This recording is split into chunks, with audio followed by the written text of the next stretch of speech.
ತನ್ನ ಸೇವಾ ಅವಧಿಯಲ್ಲಿ ಆದಾಯಕ್ಕಿಂತ ಹೆಚ್ಚಿನ ಆಸ್ತಿ ಗಳಿಸಿದ್ದಾರೆ ಎಂದು ಆರೋಪಿಸಿ ಲೋಕೋಪಯೋಗಿ ಇಲಾಖೆಯ ಇಂಜಿನಿಯರ್ ವಿರುದ್ಧ ಮಂಗಳೂರು ಲೋಕಾಯುಕ್ತ ಪೊಲೀಸರು 9 ವರ್ಷಗಳ ಹಿಂದೆ ದಾಖಲಿಸಿದ್ದ ಪ್ರಕರಣದಲ್ಲಿ ನ್ಯಾಯಾಲಯವು ಆರೋಪಿಯನ್ನ ದೋಷ ಮುಕ್ತಗೊಳಿಸಿದೆ.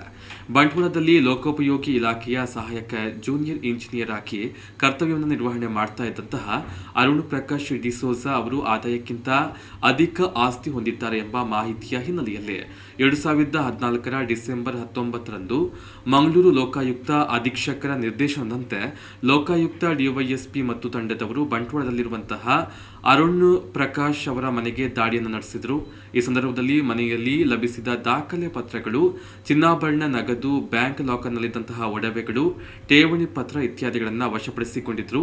ತನಿಖೆ ನಡೆಸಿದ ಲೋಕಾಯುಕ್ತ ಪೊಲೀಸರು ಅರುಣ್ ಪ್ರಕಾಶ್ ನೌಕರಿಗೆ ಸೇರಿದ 1997 ಮೇ 19ರಿಂದ ದಾಳಿಯ ದಿನಾಂಕದವರೆಗಿನ ಅವಧಿಯಲ್ಲಿ ಸರ್ಕಾರಿ ಅಧಿಕಾರಿಯಾಗಿ ಗಳಿಸಿರುವಂತಹ ಒಟ್ಟು ಆದಾಯ ಮತ್ತು ಖರ್ಚುಗಳನ್ನು ಕಳೆದು ಲೆಕ್ಕ ಹಾಕಿದಾಗ ಆದಾಯಕ್ಕಿಂತ 71.58ರಷ್ಟು ಹೆಚ್ಚು ಆಸ್ತಿಯನ್ನು ಹೊಂದಿರುವುದು ದೃಢಪಡುತ್ತದೆ ಎಂದು ಆರೋಪಿಸಿ ಅವರ ವಿರುದ್ಧ ಲಂಚ ವಿರೋಧಿ ಕಾಯ್ದೆ 1988ರಂತೆ ಶಿಕ್ಷಾರ್ಹ ಅಪರಾಧ ಎಸಗಿರುವುದಕ್ಕೆ ಶಿಕ್ಷೆಯನ್ನ ನೀಡಬೇಕೆಂದು ಕೋರಿ ಆರೋಪ ಪಟ್ಟಿಯನ್ನು ಸಲ್ಲಿಸಿದರು.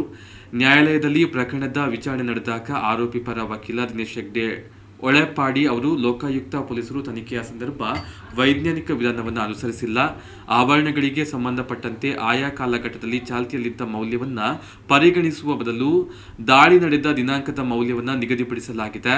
ಆರೋಪಿಯ ಪತ್ನಿ ಶ್ರೀಮಂತ ಕುಟುಂಬದಿಂದ ಬಂದವರಾಗಿದ್ದು ಅವರಿಗೆ ಹಿರಿಯರಿಂದ ಬಳುವಳಿಯಾಗಿ ಆಸ್ತಿಗಳು ಬಂದಿವೆ. ಅದನ್ನು ಪ್ರತ್ಯೇಕವಾಗಿ ಪರಿಗಣಿಸದೆ ಆರೋಪಿಯ ಖಾತೆಗೆ ಸೇರಿಸಲಾಗಿದೆ. ಇದು ಅವೈಜ್ಞಾನಿಕ ಮತ್ತು ಕಾನೂನು ಬಾಹಿರ ತನಿಖೆ. ಆಪಾದಿತರು ತನ್ನ ಸೇವಾ ಅವಧಿಯಲ್ಲಿ ಯಾವುದೇ ಅಕ್ರಮ ಎಸಗದಿದ್ದರೂ ಅವರ ಮೇಲೆ ಸುಳ್ಳು ಆರೋಪವನ್ನ ಮಾಡಲಾಗಿದೆ ಎಂದು ವಾದಿಸಿದರು. ಆರೋಪಿ ಪರ ವಕೀಲ ವಾದವನ್ನು ಪುರಸ್ಕರಿಸಿದ ಮಂಗಳೂರಿನ 3ನೇ ಹೆಚ್ಚುವರಿ ಮತ್ತು ಲೋಕಾಯುಕ್ತ ವಿಶೇಷ ನ್ಯಾಯಾಲಯವು ಫೆಬ್ರವರಿ 10ರಂದು ಅಂತಿಮ ತೀರ್ಪನ್ನು ಪ್ರಕಟಿಸಿ ಆರೋಪಿಯನ್ನ ದೋಷ ಮುಕ್ತಗೊಳಿಸಿದೆ. ಆರೋಪಿಯಿಂದ ವಶಪಡಿಸಿಕೊಂಡಿರುವ ಎಲ್ಲಾ ಚಿನ್ನಾಭರಣಗಳನ್ನು, ಆಸ್ತಿಯ ಮತ್ತು ಇತರ ಬ್ಯಾಂಕ್ ಠೇವಣಿ ಸಂಬಂಧಿತ ದಾಖಲೆಗಳನ್ನು ವಾಪಸ್ಸು ನೀಡಬೇಕೆಂದು ಆದೇಶವನ್ನು ಮಾಡಿದೆ.